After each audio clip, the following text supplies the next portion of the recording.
চাওক বিটিআৰত যিখিনি বিটিআৰ চুক্তি হোৱাৰ আগত অৰ্থাৎ 2003 আগত যিসকল খিলঞ্জীয়া লোক আছে যিয়ে জাতি ধৰ্ম জনগোষ্ঠী নহওক কিয় ট্ৰাইবেল বেল্ট এণ্ড ব্লকত যিসকলে মাটি পাব যোগ্য তেওঁলোকক মাটি দিয়া উচিত। এই ক্ষেত্ৰত বিটিআৰ কৰ্তৃপক্ষই ব্যৱস্থা হাতত লৈছে, কিন্তু আমি জানো যে 6 শিডিউল গঠন হোৱাৰ পিছত অহা মানুহে ইয়াত মাটিৰ অধিকাৰ নাপায়। 6 শিডিউল গঠন হোৱাৰ আগৰ মানুহে নিশ্চিতভাৱে মাটিৰ অধিকাৰ ইয়াত পোৱা উচিত। फार्स्टआवनो गिबि मन्थ्रिया जा बाथ्रा बुंदों जे 2003नि सिगाङाव जायनोखि दंफैखायो बिसोरनो नन ट्राइबेल नन प्रोटेक्टेड क्लासनि मानसिनो हा होगोन होननाय बाथ्राखौ आं निन्दा खालामो, प्रटेस्ट खालामो स्ट्रंलि आरो बेखौ आं अपोज खालामो। आरो लोगोसे आं गासैबो बर' फिसाफोरखौ जयैनो बे हेमन्त बिश्व शर्मानि जायनोखि बुंनाय बे बुंनाय नङा बेनि जायनोखि मावनो नागिरनाय बेखौ जों बयबो अपोज खालामनांगौ, आपत्ति खालामनांगौ। दा 2003आव जायनोखि बिटिसि एकर्ड जाबाय बिनि सिगां जायफोर दंफायो दा बे बिटिसि एकर्डआवबो क्लियार लिरना होनाय जादों जाय जाबाय एलिजिबल मानसिफ्राल' बे जायगायाव थानो मोनगोन आरोखि बिटिसि एकर्ड जानायसिम समसिम ओरै होनदों। एलिजिबल मानसिया सोर जाय आरो बेखौ जोङो बुङोब्ला बे जायनोखि ट्राइबेल बेल्ट ब्लक दानायाव जायफोरखौ प्रटेक्टेड क्लासाव सोनाय जादों आरोखि जेनेबा माने एसटि हिल्स एसटि प्लेन्स ओमफ्राय एससि नेपालि ग्रेजुवेट्स बिसोरखौल' बुंनाय जाहरदों आरोखि बिसोरल' हा हु बायनो मोनगोन, बिसोर प्रटेक्टेड क्लास बिसोरल' बे जायगायाव हानि अधिकार मोनगोन बे बाथ्राखौ बुंनाय जादों बिटिआर सुक्तिनि दफा बादिब्ला। दा बे आरो बेबो बे जायनोखि प्रटेक्टेड क्लास मानसिफोर बिसोर गावसोरनि गेजेराव बायलायगोन। दा बे आरोखि दा खिन्थु नैबे दानिकि हेमन्त बिश्व शर्मानि बुंनाय राव जे टटेल गासिबो माने नन प्रटेक्टेड क्लासनि बाथ्रा गैया, प्रटेक्टेड क्लासनि बाथ्रा गैया, गासिबो हा मोनजोबगोन होननाय बाथ्राया जे जोंनि बर'फोरखौ सेस खालामगोन, बर'आ जों जोबगोन। हाया जोंनि अधिकार, जोंनि जिउ, बे हाया जोंनि भबिष्यत। बे भबिष्यतखौनो दिनै जुदि हेमन्त बिश्व शर्माया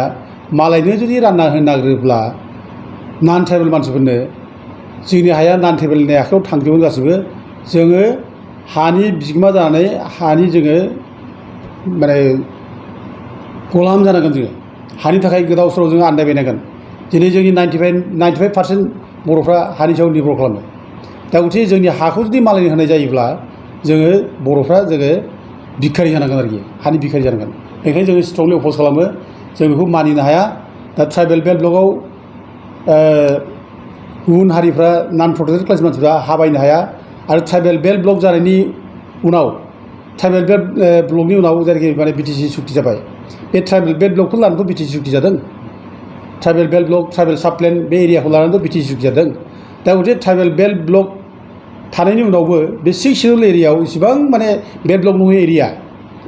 नङि एरियाफ्राबो गासिबो माने ट्राइबेलनि माने खुंथायनि आन्दाराव बे गोलैयो आरोखि। बेल्ट ब्लक एरियानि बाथ्राल' नङा,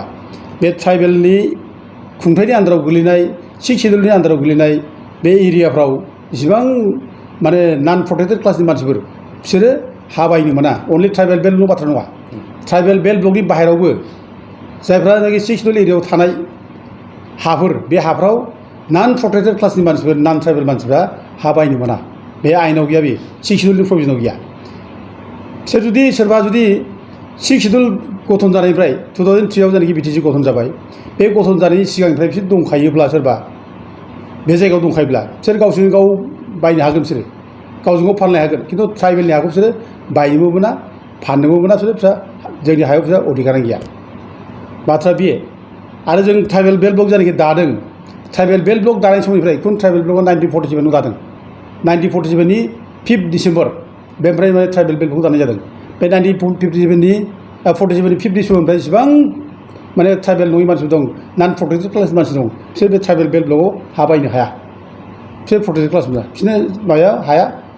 बिसोरनाव हाया ट्रेन्सफार जाया। बिसोरो हाखौ बायनो मोना, फाननो मोना, बिसोर बे अधिकारा गैया। बेखौ होखारालासिनो हानि मोन्थाय होनायनिसो बाथ्रा बुंबाय गिबि मन्थ्रिया। बे बिथिङाव नोंथाङा मा बुङो? दा बेल्ट ब्लकनिफ्राय जायफोर नन प्रटेक्टेड क्लासनि मानसिफोर, ट्राइबेल नङि मानसिफोर, बिसोर बिराद एनफर्स खालामनानै थानायफोर दङ। बेफोरखौ होखारनांगौसो, जोंनिफ्राय होखारनांगौ, बिसोर दोननाय बाथ्रा गैया। खिन्थु जाय एनक्रचारफोरा जोंनि हाखौ सेनानै लाबाय बिसोर होखाराबालानो दिनै जे बे जायगायाव ट्राइबेल बेल्ट ब्लकआव जे ट्राइबेल नङै मानसिफोर हा होनो नागिरदों बे एखेबारे निन्दा खालामथावथाव जों बेखौ गनायनो हाया जों बेखौ माब्लाबाबो जों बेखौ मानिनो हाया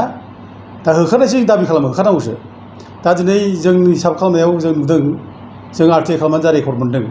जे ट्राइबेल बेल्ट ब्लक एरियायाव गासै बिटिसिआव आरोखि ट्राइबेल बेल्ट ब्लक एरियायाव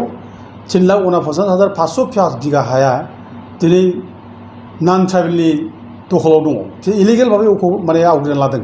बे इलिगेल भाबै आवग्रिना लानाय नन ट्राइबेल मानसिफोर नन प्रटेक्टेड क्लासनि मानसिफोर बिसोर होखारनांगौसो जों बिसोरखौसो होखारनांगौ होननानै दाबि खालामो आरो बेखौ होखारनो नागिरनाय दिनै मानो गोदानै बेयाव ट्राइबेल बेल्ट ब्लकआव नन ट्राइबेल मानसिखौ दोनफैनाय मा बाथ्रा बेलाय जों बेखौ बोरै गनायनांगौ जोंथ' बेखौ गनाय हाया आरो दिनै माने जों दाबि खालामनाया ओरैनो दाबि खालामनाय नङा दिनै भारतनि प्रधान मन्त्रि नरेन्द्र मदियाबो 2014आवनो बे अफिसियेल लेटार हरदों आसाम सरकारनो जे जेसेबां ट्राइबेल बेल्ट ब्लक इलिगेल भाबै हाबनानै दं बिसोरखौ एस पार ल होखारनांगौ होननानै माने बिथोन हरदों दा दिनै बेखौ आसाम सरकारा मावफुंनांगौसो बे बिथोनखौ मावफुंनांगौ मावफुङाखै आरो बिनि बादैबो जोंहा नै बावैसो 2019आव गुवाहाटि हाइकर्टआ मोनसे अर्डार होबाय जे माने जेसेबां ट्राइबेल बेल्ट ब्लकआव इलिगेल भाबै एनक्ल'ज खालामनानै दं ट्राइबेलनि हा सोनानै दं बिसोरखौ होखारनांगौ होननानै बेबायदि अर्डार थासेयावबो दिनै आसाम सरकारा मानो होखाराखै बाथ्राया बेसो जादों दिनै कुइसना बेसो दिनै होखारनांगौ जों बेखौ दाबि खालामो जेसेबां बेल्ट ब्लकआव इलिगेल भाबै हाबनानै दङ बेखौ एस पार ल दिनै आरो हाइकर्टनि अर्डारखौ मानिनानै होखारनांगौ आरो भारतनि प्राइम मिनिस्टारनि अर्डार जारि हरदों बेखौ मानिनानै होखारनांगौ जों बेखौसो दाबि खालामो बेयाव गोदानै दोनफिननायखौ जों खुनु बानाय हाया आरो सोरबा माने बेल्ट ब्लकआव जुदि सोरबा माने थानो मोनै मानसिखौ सोनो नागिरदोंब्ला जे बेखौ माने होबथागोन आरो जों गोख्रोङैनो बेखौ माने जुजिगोन जों होबथानो थाखाय माने सोंखारिनायल' खोथा नङा जोङो आन्दलनबो खालामनांगोन जोङो ज' बयबो बिटिसिनि सरकारखौ जों माने अफ'स खालामनांगोन दा दिनै बिटिसि सरकारा जोंनि सरकार बर'नि थैजों दाजानाय बिटिसि बर'फ्रा रायजो नांगौ होननानै गिलु बालु आन्दलन खालामबाय बे आन्दलन खालामनायनि बिजाउन हिसाबै जों बिटिसि मोनबाय दा बिटिसि खुंगिरि जानानै बिटिसिनि सासनाव थानानै जुदि जोंनि बिटिसिनि खुंगिरिफ्रा जुदि जोंनि हा हुखौ जुदि सरकारनो हरोब्ला आसाम सरकारनो हरोब्ला बा बे हा हुआव जुदि नन ट्राइबेलफ्रा जुदि माने हानि मोन्थाय जुदि मोनोब्ला जों बेखौ बोरै सिरि थानो बेखौथ' सिरि थानाया आरो जों बेखौ स्ट्रंलि अफ'स खालामनांगोन अधिकार गैया बिसोरहा दिनै बे अधिकार गैयै माने जोंनि नेताफ्रा दिनै नङै खामानि मावनो नागिरदों जोंनि मोन्थायखौ दिनै खोमानो नागिरदों जों बेखौ बोरै सिरि थानो हाया जों बेखौ जेरैबाबो जोङो गोख्रै जों बादा होनांगोन आथिखालनि बिटिआर सोरखारा खोब माने समान मोनथाय सब जाथि जनगोष्ठीया समान मोनथाय मोनगोन बिटिसिआव होननानै बुंबाय थानाय नुदों बाथ्राथ' बेनो जाबाय दा साननांगौआ जे जोङो बुंनो थाङोब्ला बर'फ्रा आसामाव जोङो सम अधिकार मोनाखिसै सम अधिकारनि खोथा नङा जोंहा मिनिमाम जों माने मोननांगौ मोन्थायफोर दंमोन जों आसामाव जों मोनाखै